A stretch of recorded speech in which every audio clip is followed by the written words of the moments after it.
When Martha first reached out to us, her voice trembled on the phone. "I haven't really spoken to anyone in 3 days," she said. "Since Robert passed away last year, the silence in this house has been deafening." Martha's story isn't unique. After 47 years of marriage, she found herself alone in her 70s, her children busy with their own families across the country, and her circle of friends shrinking year by year. "I felt so alone that sometimes I'd turn on the TV just to hear human voices. I never thought I'd find connection again. Until my granddaughter showed me something that changed everything. The statistics are heartbreaking, but they tell a story many seniors know all too well. Over 40% of seniors regularly experience loneliness, with that number jumping dramatically for those who have lost a spouse. Martha described it as a physical ache like hunger, but for people instead of food. When we lose our partner later in life, we're not just losing a spouse. We're losing our daily routine, our dinner companion, the person who reminded us to take our medications, and often our primary social connector. For Martha, Robert had been the outgoing one, the planner who organized their social calendar and kept in touch with friends. After the funeral, people stopped calling, Martha told us. Not because they didn't care, but because everyone has their own lives. And I didn't know how to reach out. I'd never had to before. This isolation isn't just emotionally painful, it has real health consequences. Studies show that chronic loneliness can be as damaging to our health as smoking 15 cigarettes a day.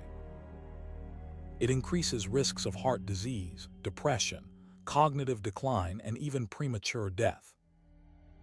But Martha's story doesn't end in that lonely living room.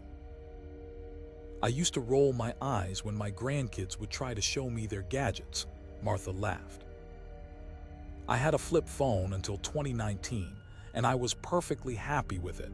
Thank you very much." Like many in her generation, Martha viewed technology with a mixture of suspicion and intimidation. Computers were for work, smartphones were distractions, and social media seemed like a waste of time filled with oversharing and arguments. The turning point came during a visit from her 22-year-old granddaughter, Emma. Concerned about her grandmother's isolation, Emma brought a tablet as a gift. Martha initially resisted. "I told her I'd never use it, that it would just collect dust," but Emma was persistent. She set up the tablet with large icons, adjusted the text size, and spent the weekend patiently teaching Martha the basics.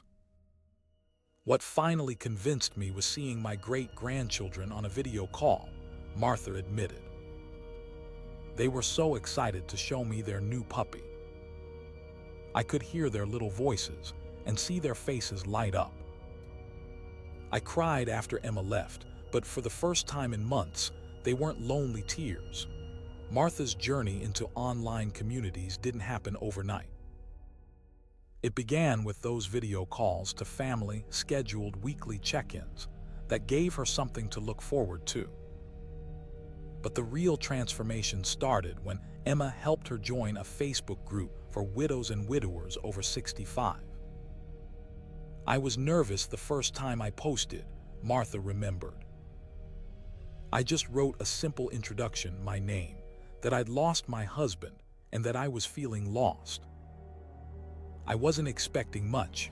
The response overwhelmed her. Dozens of comments appeared from people who understood exactly what she was going through. People who were at different stages of the same journey, some newly widowed, others who had found ways to build new lives while honoring their loved ones' memories. There was this woman named Judith who had lost her husband. Around the same time, I lost Robert. She messaged me privately, and we started talking almost every day. She lives in Oregon and I'm in Florida, we would never have met in the physical world. These connections might seem superficial to younger generations who take digital interaction for granted. But for Martha and many seniors like her, these online friendships provided something essential: understanding without judgment, companionship without obligation, and most importantly, the realization that she wasn't alone in her experience. As Martha grew more comfortable with her tablet, her digital world expanded. Emma showed her how to join more specific interest groups, a book club that met on Zoom, a gardening forum where she could share pictures of her prized roses, and even a virtual choir for seniors. The choir was terrifying at first, Martha admitted. I hadn't sung in public since church choir decades ago. But everyone was so welcoming, and we all fumbled with the technology together. Now we meet every Tuesday evening. We're actually preparing for a virtual performance next month. What Martha discovered was that online communities offered something physical proximity couldn't always provide: connection based on shared interests and experiences, rather than just geographic convenience. In my neighborhood, there aren't many people my age who want to discuss mystery novels or exchange gardening tips. But online, I found thousands of people passionate about the same things I am. This is one of the unsung benefits of digital connection for seniors. While nothing replaces in-person human contact, online communities can create bridges to like-minded individuals regardless of physical limitations, transportation issues, or geographic isolation. For Martha, these communities became a lifeline. I went from dreading the empty hours to not having enough time in the day. Sometimes I'm so busy with my online book club discussion that I have to rush to make it to my virtual yoga class. Of course, Martha's journey wasn't without obstacles. Technology designed primarily by and for younger users can present real challenges for seniors. The first time I tried to join a Zoom meeting by myself, I couldn't figure out how to turn on my microphone, Martha laughed. I was waving and talking and everyone could see me, but no one could hear me. I felt so foolish. These moments of frustration are common and can discourage many seniors from persisting with technology. Small text, complicated interfaces, and constantly changing features create barriers that can seem insurmountable. Martha credits her success to three things: her granddaughter's patient teaching, the supportive online communities that helped her troubleshoot problems, and her own determination not to give up. I kept a notebook next to my tablet where I wrote down step-by-step instructions for everything: how to join a Zoom call, how to post a photo, how to send a private message. I referred to those notes for months until the actions became second nature. This highlights an important point. The digital divide for seniors isn't just about access to technology. It's about having support systems to help navigate that technology. Libraries, senior centers, and family members play crucial roles in bridging this gap. Now I'm the one helping my friend Doris figure out how to use Facebook, Martha said proudly. Can you believe that? Me, the technology expert. Perhaps the most profound benefit Martha found in these online communities was the opportunity to process her grief through storytelling. In the Widows group, we share memories of our spouses. The funny stories, the challenging times, the little habits we miss. There's something healing about putting those memories into words and having others appreciate them. This informal storytelling serves as a kind of therapy. Research shows that narrative expression can help process trauma and loss, especially when those stories are received with empathy and understanding. I posted about how I still can't bring myself to delete Robert's voicemails from my phone, Martha shared. Within minutes, dozens of people commented saying they'd kept voicemails, unwashed clothing that still held their partner's scent, or continued to set the table for two. I realized I wasn't crazy or stuck in denial. I was just human. These shared experiences normalize grief and provide validation that the messy, non-linear journey of loss is universal. For many seniors like Martha, this understanding is rarely available in their day-to-day lives, where friends and family may expect them to move on or stay busy, rather than acknowledging the ongoing nature of grief. In our society, we don't know how to talk about grief, Martha observed. But in these online spaces, that's what we do. We talk about it honestly, without sugarcoating or rushing each other through it. While online communities provided Martha with essential social connection, they also eventually served as a bridge back to in-person relationships. About 6 months after I joined the gardening forum, I discovered that 3 other members lived within 30 miles of me. We decided to meet at a local botanical garden. I was so nervous. I changed my outfit 4 times that morning. The meetup was a success, and it led to a monthly gardening club that now meets in person, rotating between members' homes and community spaces. We still maintain our online forum, but there's something special about seeing each other's gardens in person, sharing cuttings, and having coffee together.